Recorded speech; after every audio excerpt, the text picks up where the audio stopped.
Mari kita berdoa. Tuhan, tenangkan jiwa kami. Kami rindu sekali lagi Tuhan berbicara kepada kami semua melalui firman-Mu pada malam hari ini.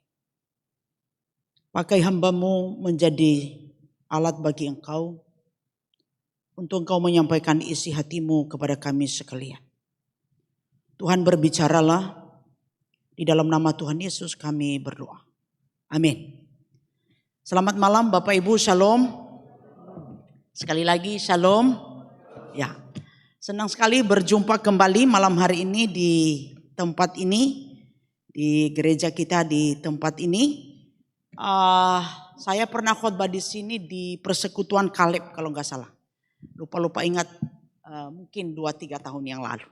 Ya, saya berharap kita bisa bersama-sama melayani. Saya dari GKJ Tangerang. Nama saya si Muli, ya. Panggil saja Hai Muli gitu aja ya. Ya, ini suami saya, Pendeta Fauzi. Ada 2 anak, yang anak cewek itu sudah lulus, sudah kerja. Yang laki-laki dia sedang kuliah, ya. Oke, kami jemaat dari GKJ Tangerang sampaikan salam. Dengan sukacita kita bisa bertumbuh bersama-sama sekalipun di tempat yang berbeda. Puji Tuhan, malam hari ini kita akan belajar satu bagian firman Tuhan dengan tema keluarga yang berdoa. Keluarga yang berdoa. Mari kita membuka Filipi pasal 4 ayat yang ke-6. Filipi 4 ayat yang ke-6. Ya. Kita baca satu ayat ini walaupun nanti kita akan melihat konteks daripada ayat ini, Saudara. Ya, Filipi pasal 4 ayat 6. Kalau Bapak Ibu sudah membuka atau ikut membaca di bagian ini, kita baca sama-sama. Dengan perlahan kita nikmati bagian firman Tuhan ini. Filipi pasal 4 ayat 6 sama-sama kita baca 1, 2, 3. Janganlah khawatir tentang apapun juga, tetapi nyatakanlah dalam segala hal keinginanmu kepada Allah dalam doa dan permohonan dengan ucapan syukur. Sekali lagi saya baca. Janganlah khawatir tentang apapun juga, tetapi nyatakanlah dalam segala hal keinginanmu kepada Allah dalam doa dan permohonan dengan ucapan syukur. Bapak, Ibu dan Saudara yang dikasihi Tuhan, keluarga yang berdoa. Saya rasa ini menjadi pergumulan banyak orang Kristen. Sedikit sekali yang betul-betul keluarga berarti ayah, ibu, anak. Menjadi pergumulan yang cukup menjadi pergumulan di tiap gereja saya rasa, bahkan di tiap keluarga Kristen. Untuk satu keluarga betul-betul menjadi keluarga yang betul-betul berdoa. Bahkan bisa seperti gambar ini, suami, istri, anak-anak duduk diam berdoa setiap hari di hadapan Tuhan. Siapa di sini yang betul-betul suami, istri dan anak paling tidak 1 kali, entah pagi entah malam, betul-betul duduk bersama, diam bersama di hadapan Tuhan dan berdoa? Ada? Puji Tuhan. Ada? Ya, puji Tuhan. Ya, kalau enggak bertobat. Saudara, padahal sesungguhnya kekuatan satu keluarga itu dari mana? Tuhan. Bapak, Ibu dan Saudara dikasihi Tuhan, dari kecil saya bersyukur saya lahir dari keluarga ayah, ibu yang sungguh-sungguh berdoa. Setiap pagi sebelum berangkat, papa saya adalah seorang guru, mama saya hanya seorang petani. Ya, pelihara babi, ya, saudara yang kasih Tuhan. Tapi keluarga kami sungguh saya bersyukur sekali. Ayah dan ibu saya adalah orang yang sungguh berdoa. Dan itu menjadi role model bagi kami. 9 anak, saya anak ke-8. Sampai hari ini 9 bersaudara, sampai ke anak-anak, itu juga menjadi role model sampai hari ini. Nah, saudara yang dikasihi Tuhan, setiap pagi sebelum berangkat, papa itu bangunin kami semua. Apapun ceritanya, lu ngantuk seperti apapun, juga duduk di ruang tamu berdoa, di ruang keluarga berdoa. Dan sebelum berdoa, papa saya akan bercerita dia akan kemana sepanjang hari itu, selesai ngajar dia akan kemana. Dan mama saya akan cerita juga dia akan kemana. Apa yang harus dikerjakan hari itu, dia ke kebun bersama dengan pekerja, dia pelihara babi seperti apa. Dan dibagi seluruh pekerjaan Dan setelah itu Papa pimpin kami di dalam doa. Doanya selalu berserah kepada Tuhan, pimpin langkah kami sepanjang hari ini. Pimpin istriku, pimpin anak-anakku. Nah saudara, malam Papa pulang biasanya malam, kalau rata-rata malam kalau dia udah keliling kemana-mana, karena dia akan keliling di tempat di mana dia titipkan babinya dipelihara, saudara. Dan dia akan berkunjung. Papa saya seorang kalau kita mungkin majelis ya, kalau kita di tempat ini seorang pendiri gereja juga. Sekalipun dia guru, tapi di daerah-daerah yang dalam pada tahun-tahun itu dia membuka gereja, saudara. Dan dia tidak hanya sekedar membuka gereja, tapi dia sungguh-sungguh orang yang betul-betul berlutut di hadapan Tuhan. Saya tahu itu. Nah saudara yang dikasihi Tuhan, dia pulang, dia bangunin. Kalau kami sudah tidur, dia bangunin. Dan dia akan suruh kita berdoa. Dia akan cerita dia dari mana, apa yang dia kerjakan, hasilnya apa. Lalu kemudian mama juga cerita, lalu kami anak-anak pun disuruh cerita, hari itu kamu sudah kerjakan apa. Dan kemudian saudara, Papa pimpin kami dalam doa. Apapun sih Tuhan, saudara, role model itu sampai hari ini juga menjadi bagian hidup kami. Dan saya rasa saya dan Musa Fauzi dan dua anak bukan hanya karena role model dari papa mama saya, tapi sekarang kami tahu betul kenapa kami berdoa. Bukan karena kami keluarga hamba Tuhan. Keluarga hamba Tuhan harus berdoa. Enggak juga, bukan itu saudara, salah. Kenapa berdoa saudara? Karena kami tahu betul saudara, bahwa Kristus harus menjadi pusat hidup ini. Tanpa Kristus kita tidak bisa bergerak kemana-mana. Saudara, keluarga yang berdoa adalah keluarga yang menjadikan Kristus sebagai pusat kehidupan setiap anggota keluarga. Orang yang berdoa adalah orang yang betul-betul tahu bahwa Kristus Tuhan adalah pusat. Pusat seluruh hidup. Pusat yang menggerakkan hidup. Kristus adalah pusat sumbernya, kekuatannya, sumber segalanya. Dia pusat dari segala kehidupan ini. Kalau setiap orang menyadari ini saudara, maka setiap orang akan berlutut di hadapan Tuhan. Bahkan saya rasa bukan hanya waktu bangun pagi. Bukan juga hanya waktu mau tidur malam. Orang yang betul-betul tahu bahwa Kristus adalah pusat kehidupannya. Saya rasa setiap hela nafas ini akan berbicara kepada Tuhan. Dan dikasihi Tuhan. Saya secara pribadi saudara, seringkali di hela nafas ini berdoa. Di dalam perjalanan berdoa. Di dalam hela nafas, Tuhan tolong saya. Tuhan pimpin saya. Menuju ke sini tadi saya nyetir sendiri. Biasanya suami saya itu antar saya kemana-mana. Tapi kalau udah pelayanan begini masing-masing sibuk, saya berangkat sendiri. Saya bilang begini, Tuhan pimpin hidup saya. Berjalan di depan saya supaya saya bisa sampai dan menyetir sampai di tempat dengan benar. Di dalam perjalanan ketika ada telepon, ada jemaat telepon, ada sesuatu saudara, selalu apa yang saya sampaikan, Musa nyetir dan saya katakan, saya rasa ini kita harus berdoa dan kami akan pinggir sebentar dan kami berdoa lewat telepon. Karena bukan kekuatan kita, bukan karena hamba Tuhan saudara, tapi karena Kristus. Dan kita ajarin setiap jam karena Kristus. Karena dikasihi Tuhan, keluarga yang berdoa adalah keluarga yang menjadikan Kristus sebagai pusat kehidupan. Selama kita tidak menjadikan Kristus sebagai pusat kehidupan kita, maka sulit sekali berdoa. Betul enggak? Pagi-pagi untuk duduk 5 menit saja di samping ranjang sebelum kemana-mana, begitu sulit sekali. 5 menit saja, betul enggak? Bahkan lebih duluan pegang apa? HP saudara.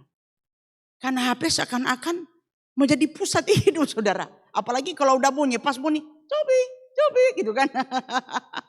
Dan yang dikasihi Tuhan, kalau keluarga atau seseorang tidak berdoa, tidak betul-betul serahkan hidup kepada Kristus, berarti ada sesuatu yang lain yang menjadi pusat.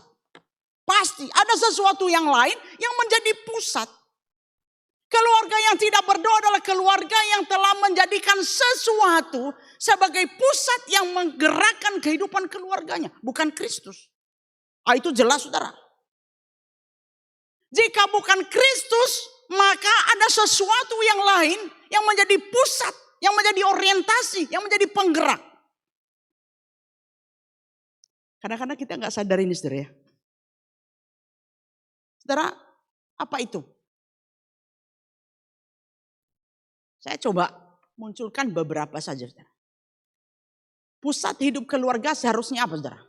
Kristus. Sebagai orang yang percaya kepada Kristus, sebagai kita ini orang yang sudah diselamatkan oleh Yesus Kristus, yang sudah ditebus oleh Yesus Kristus dengan darahnya di atas kayu salib, harusnya kita ini kan sudah menjadi miliknya. Dia tebus kita itu karena kita ini menjadi miliknya. Dia ambil kembali kita menjadi miliknya. Maka seharusnya kita ini tunduk kepada Dia. Dia adalah Tuhan dan kepada Dialah hidup ini berserah. Dialah yang mengendalikan hidup ini. Nah saudara, sekalipun orang Kristen, ada banyak orang Kristen justru yang menyebut dirinya sebagai murid Yesus, milik Yesus dan segala macam. Justru yang mengendalikan hidupnya, yang menjadi pusat kehidupannya, yang menjadi pusat kehidupan keluarganya, bergeser kepada hal-hal yang lain. Dan hari-hari ini zaman ini dan semakin ke zaman ini akan terus bergerak, bergeser.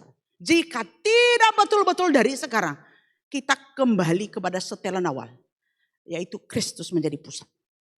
Orang yang enggak menjadikan Kristus sebagai pusat tidak mungkin berdoa. Tidak mungkin berdoa. Dipaksa dikhotbahin setiap persekutuan doa pun enggak mungkin berdoa. Karena dikasih Tuhan bergeser kemana? Yang membuat banyak keluarga saudara tidak berdoa. 5 menit saja pun sulit untuk kumpul berdoa.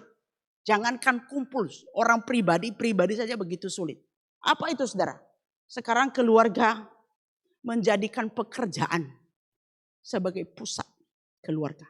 Sebagai pusat hidup. Pekerjaan. Pagi-pagi bangun pagi apa yang dilakukan saudara? Cepet-cepet langsung lompat dari tempat tidur langsung apa saudara? Langsung ingat pekerjaannya, cek di HP dan segala macam. Lalu telepon sana sini, lalu order kemanain dan segala macam. Lalu dia mulai siap-siap mau berangkat.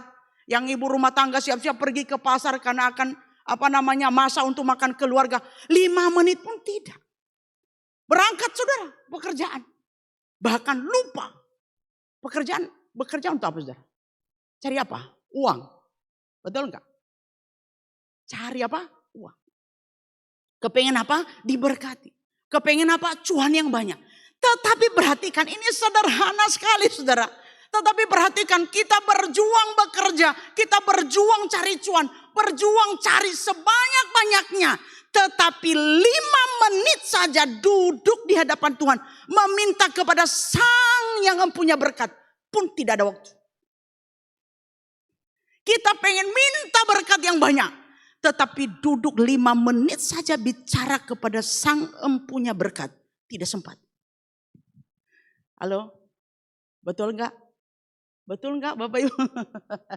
Halo? Jangan tegang begitulah, senyum sedikit. Dalam hati bilang, oh iya gua itu. Saudara yang dikasih Tuhan. Akhirnya apa? Anda tahu itu apa artinya? Anda mengandalkan kekuatan Anda sendiri. Mengandalkan kekuatan kita sendiri. Itu sebabnya nanti saudara, kita ngos-ngosnya, carinya pun juga. Pun dapat pun bisa hilang dengan tidak jelas. Kenapa? Kita mengandalkan kekuatan kita. Yang menjadi pusat apa saudara? Uang, harta yang menggerakkan hidup. Lebih baik kehilangan Kristus daripada kehilangan harta. Akhirnya apa yang terjadi saudara? Ada banyak orang Kristen menderita. Setelah kehilangan semuanya, baru kemudian apa? Tunduk mencari Kristus. Itu buktinya bahwa sebenarnya harta terbesar itu adalah Kristus itu sendiri. Tetapi waktu kita punya masih kuat mencari yang lain. Kita jadikan yang lain itu sebagai pusat. Dan ketika kita sudah kehilangan semuanya, baru kita kembali kepada siapa? Ya ampun. Bapak Ibu sekarang dikasihi Tuhan. Apalagi jabatan, status sosial. Kita kejar semua itu kan. Kita lupa kepada Sang Sumber saudara. Keluarga. Apa yang menjadi pusat saudara?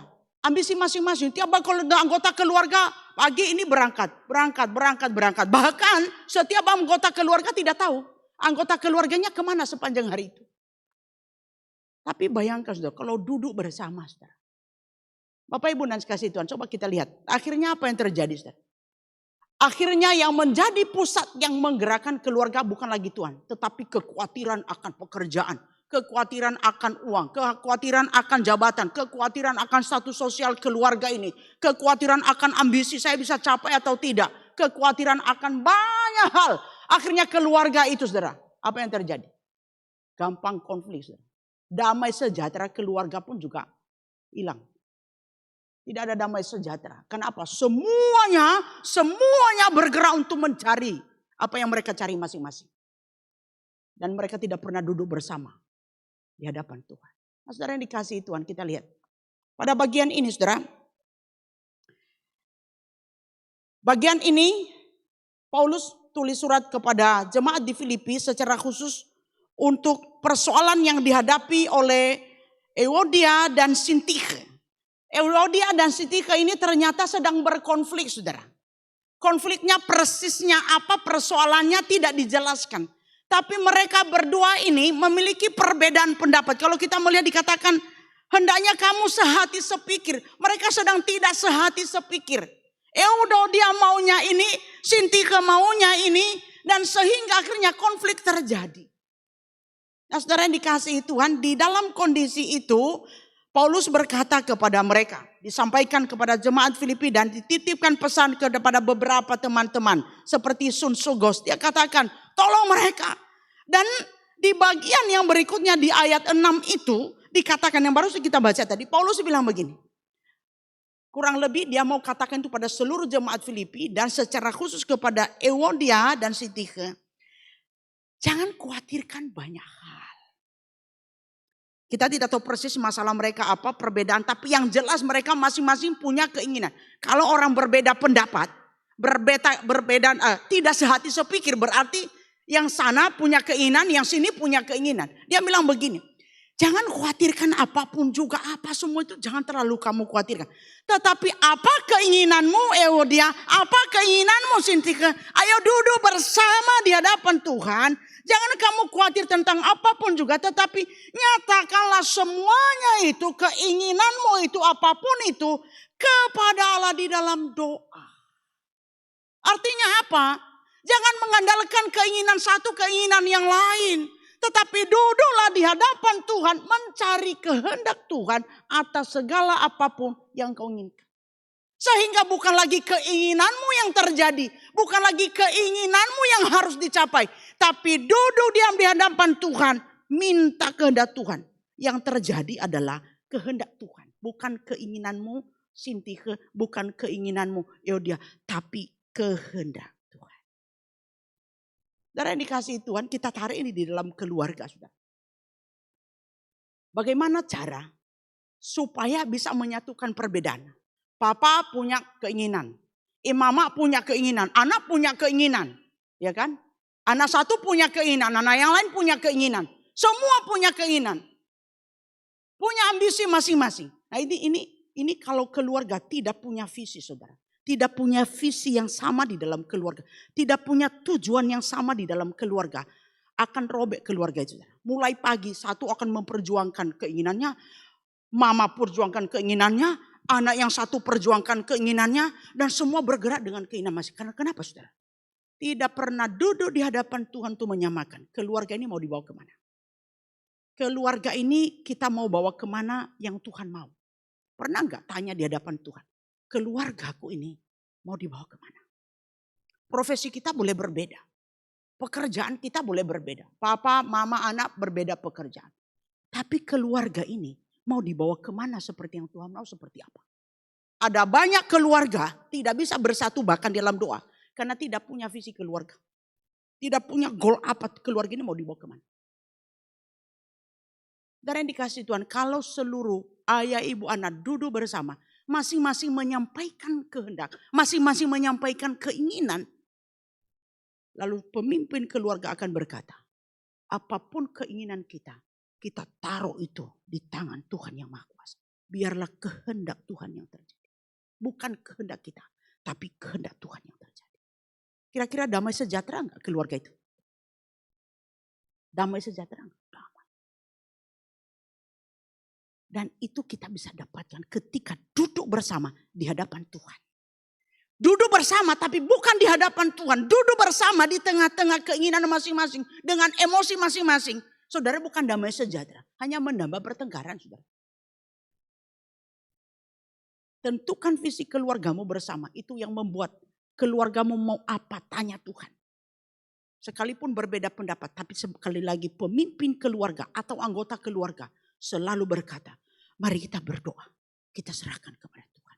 Apapun yang engkau khawatirkan, apapun yang engkau takutkan. Engkau takut masa depanmu, hai anak. Orang tua takut tentang masa depan anak, pergaulan anak, ekonomi keluarga. Ayo kita duduk di hadapan Tuhan. Segala keinginanmu itu sampaikan di hadapan Tuhan.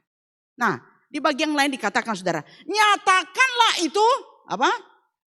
Nyatakanlah itu di dalam doa. Janganlah kamu khawatir apapun juga, tapi segala kekhawatiranmu itu, segala ketakutanmu itu, segala hal yang kamu inginkan itu, nyatakan dalam segala keinginanmu kepada Allah dalam doa. Nyatakan segalanya di dalam doa kepada Allah. Menyatakan segalanya, memberitahukan, katakan itu kepada Tuhan. Ungkapkan itu kepada Tuhan di dalam doa. Itu membuktikan bahwa kita menjadikan dia sebagai pusat yang menggerakkan. Bahkan bukan hanya sekedar pusat yang menggerakkan. Ketika kita memberitahukan, menyatakan, mengungkapkan, menceritakan segala hal yang kita inginkan, yang kita rindukan, yang kita mau, yang kita harapkan itu dalam doa kepada Allah. Bukannya sekedar itu, tetapi kita juga berlutut di hadapannya sebagai dia sang sumber segala-galanya. Nyatakan itu kepada Allah yang adalah sumber segala-galanya. Tentang apapun itu. Jadi sekalian memberitahukan. Bukan hanya sekedar memberitahukan, memberi informasi. Tapi selebihnya nanti saya yang mengendalikan. Bukan. Saya memberitahukan segala hal di hadapan Tuhan. Sekalian juga saya mempercayakan seluruhnya kepada dia. Karena dia adalah sumber dari segala-galanya. Akhirnya apa yang terjadi? Sehingga sukacita ini dikatakan di sini. Sukacita dan damai sejahtera itu menjadi bagian kita. Karena apa, saudara? Kita sudah serahkan segalanya kepada Tuhan. Bapak Ibu dan saudara yang dikasihi Tuhan. Saya sering kali berkata saudara, kepada jemaat. Ketika engkau berdoa, ketika kita ini berdoa. Bukan engkau tapi kita ini berdoa saudara. Menyerahkan segalanya kepada Tuhan. Artinya apa juga? Engkau memindahkan beban di pundakmu ini kepada tangan Tuhan yang Maha Kuasa. Kepada Kristus yang Maha Kuasa. Yang sempurna memimpin kehidupan. Berdoa artinya engkau pindahkan segala beban itu ke dalam tangan Tuhan sang sumber segalanya. Maka ketenangan dan damai sejahtera menjadi bagian kita. Amin. Amin Bapak Ibu. Ya. Yang berikutnya saudara. Ya. Keluarga yang berdoa adalah keluarga yang rendah hati, yang dengan rendah hati memberitahukan dan mengungkapkan segala hal yang dikhawatirkan kepada Kristus di dalam doa. Memberitahukan, menyatakan, mengungkapkan kepada Tuhan. Ternyata butuh kerendahan hati.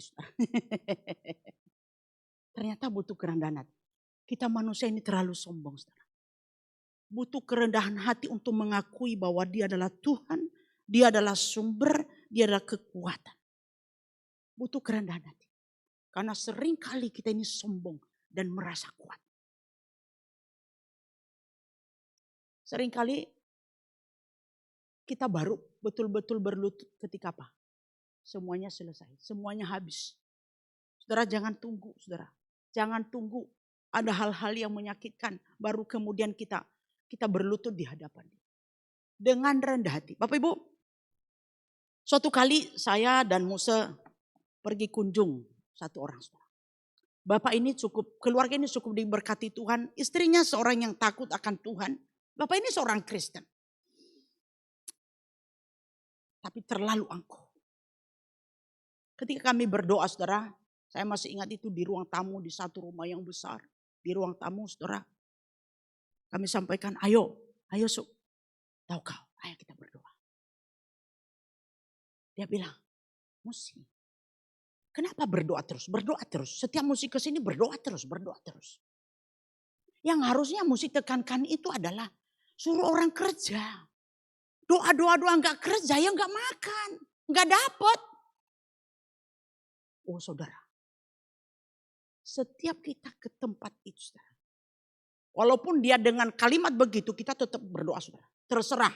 Dia mau senyum kecut, dia mau sinis, kita tetap berdoa. Kita sampaikan, oh ya Su gak apa-apa, ayo kita berdoa ya. Ya musisimu aja berdoa kalau Su gak mau berdoa. Beberapa tahun kemudian saudara. Beliau kena kanker otak.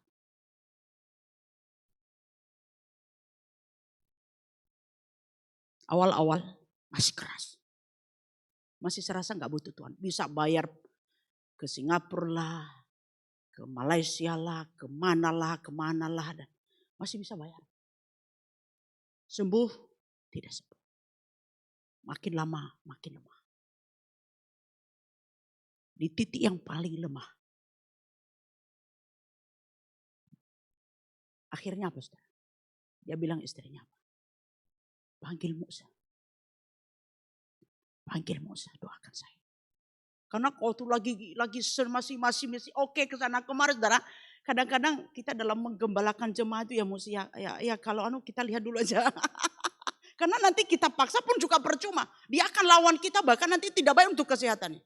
Tapi kami tetap berdoa dari rumah. Seringkali orang kalau tenggelam itu kalau dia lagi masih begini gak usah pegang dulu. Nanti kalau udah lemes nanti dia akan cari. Panggil Musa. Saya gak kuat. Akhirnya kita datang. Dan itu waktu yang tepat. Dia nangis. Saya masih ingat di ranjangnya. Dia nangis terseduh-seduh. Musa. Sampaikan Tuhan saya mohon maaf. Saya mohon ampun. Saya terlalu sombong. Sudah berapa banyak ratusan juta bahkan. Udah tahu berapa banyak habis. Udah sembuh. Mohon ampun. Suami saya bilang, tidak harus saya yang mohon ampun. Masuk, datang di hadapan Tuhan. Tangan Tuhan terbuka. Sekalipun dosamu merah seperti kermis. Tuhan akan buat menjadi putih seperti salju. Ketika kau berkata, Tuhan, aku mohon ampun. Dan kau sadar bahwa dialah segalanya. Bapak ini tidak sembuh sampai akhirnya dipanggil Tuhan. Tapi sampai dipanggil Tuhan. Bukan hanya dia yang betul-betul berlutut di hadapan Tuhan. Tapi anak-anak yang tadinya konflik. Konflik karena apa? Saling mencari, saling bersaing untuk menguasai harta. Tuhan bekerja, Tuhan bicara. Tuhan lo sumber. Bukan harta yang banyak ini Tuhan. Dan keluarga ini pada akhirnya berlutut.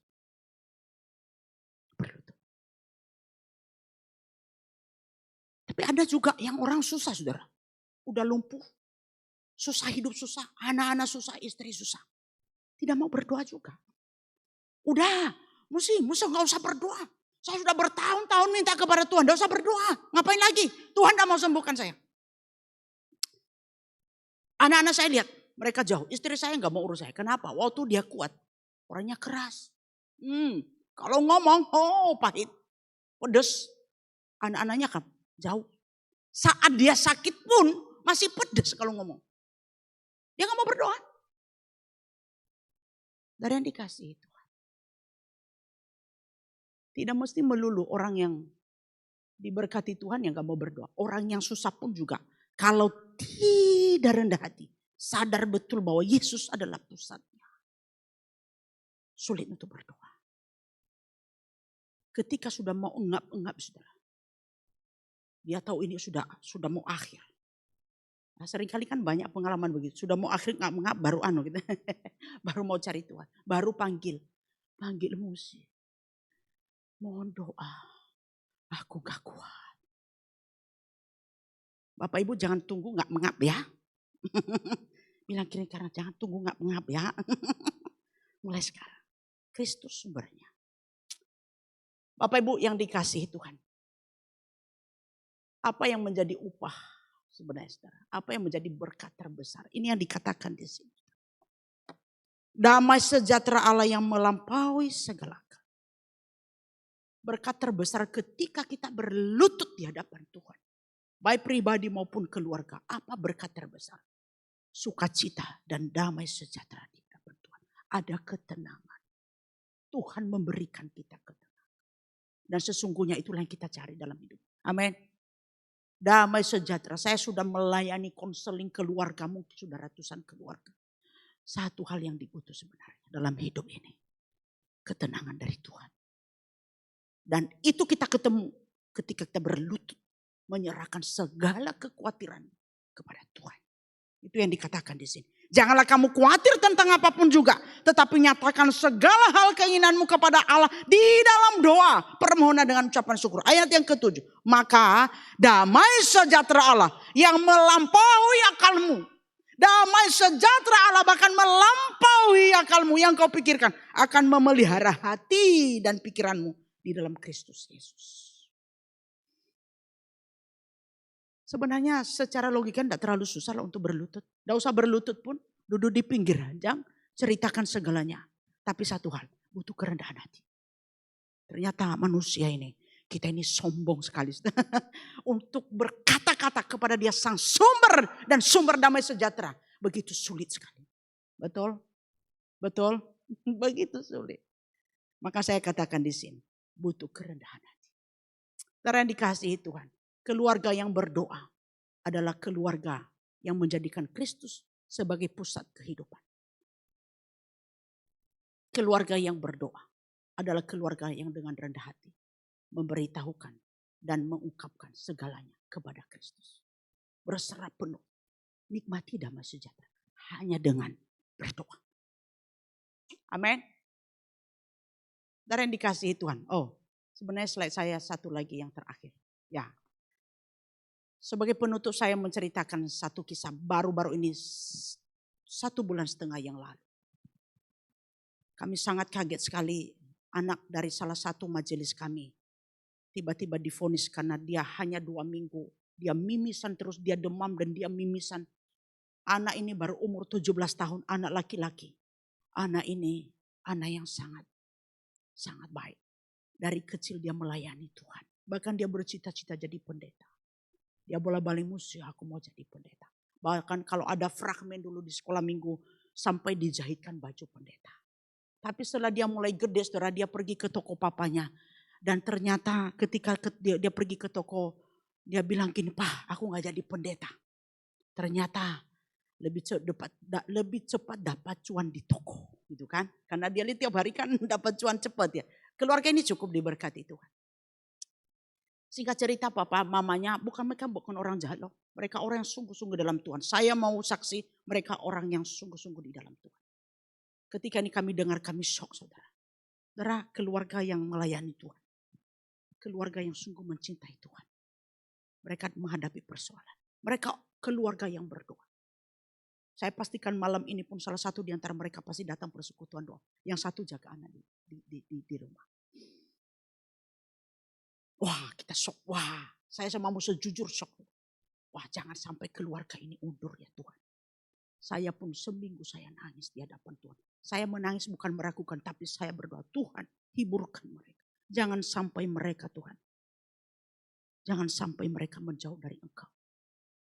Jangan sampai mereka menyangkal Engkau. Ini terlalu sakit bagi mereka. Dan dikasihi Tuhan. Suatu kali pagi seminggu setelah kejadian itu. Biasanya pagi saya sama Musa itu berdoa kurang lebih jam 6-an. Pagi itu kami hari Senin. Kami memilih untuk berdoa pagi di rumah mereka. Itu karena seminggu kemudian. Karena seminggu itu mereka sana sini dan sangat-sangat kacau lah keadaannya. Kami mengambil kesempatan pagi itu kami berdoa. Bukan di rumah tapi kami berdoa di rumah mereka. Kami berdoa, kami memuji Tuhan. Dan di penghujung itu saya minta ayo. Kita di ruang tamu ada 2 meja panjang. Saya bilang ayo kita semua berlutut. Kami memuji Tuhan. Dan kami berlutut sama-sama berdoa. Dan saya terseduh-seduh menangis. Mereka pun menangis. Tapi satu hal. Setelah kami doa, istrinya bilang begini. Yang paling kami khawatirkan istrinya. Istrinya bilang begini, musisimu jangan khawatir. Saya tidak akan pernah marah kepada Tuhan. Saya tidak akan pernah marah kepada Tuhan. Saya yakin di balik semua ini ada pesan-pesan yang mau Tuhan katakan kepada kami. Hanya doakan supaya kami kuat. Kami tidak akan jauh dari Tuhan. Kami tidak akan berhenti melayani Tuhan. Wah, ini dia. Orang yang selalu berlutut. Ketika ada tantangan, dia selalu kembali kepada Kristus. Dia selalu kembali kepada pusatnya. Dia tahu pusatnya apa dan siapa. Pasti ada pesan-pesan Tuhan kepada kami. Dan anaknya, tahu bilang apa? Bahkan anaknya kuatkan papa mamanya dan dua cece. Dia bilang, Tuhan Yesus yang saya kenal adalah Tuhan Yesus yang berdaulat. Apapun yang saya alami, itu pasti atas kedaulatan Tuhan. Dan dia ngomong itu di depan kami. Ini imannya lebih kuat dari iman pendeta ini. Apapun itu atas kedaulatan Tuhan. Saya masih hidup, itu pun kedaulatan Tuhan. Saya dipanggil kapanpun, itu kehendak Tuhan. Sekarang sedang mengikuti kemo terus. Itu orang yang berdoa. Kristus, keluarga yang berdoa adalah keluarga yang sadar betul. Bahwa apa? Kristus adalah pusat. Dan yang kedua, keluarga yang berdoa adalah keluarga yang dengan rendah hati. Rendah hati. Meruntuhkan kesombongan manusia. Rendah hati untuk mengatakan segalanya kepada Kristus sang sumber. Termasuk sumber damai sejahtera. Tuhan beserta kita semua. Tuhan menolong kita semua. Mari kita berdoa. Bapa di dalam surga, terima kasih. Firman-Mu selalu menguatkan dan menghiburkan, bahkan juga mengingatkan. Hamba-Mu sudah selesai menyampaikan isi hati-Mu kepada kami sekalian. Roh Kudus-Mu bekerjalah supaya tidak berhenti di tempat ini, tetapi mulai saat ini kami menjadi orang-orang yang berlutut di hadapan Tuhan. Dan biarlah damai sejahtera Tuhan, sukacita, ketenangan yang dari Tuhan sendiri menjadi bagian kami, menjadi bagian tiap-tiap keluarga. Terima kasih Bapa, terpujilah Engkau. Di dalam nama Tuhan kami Yesus Kristus, kami sungguh bersyukur, kami berdoa. Amin. Ya, terima kasih, silakan.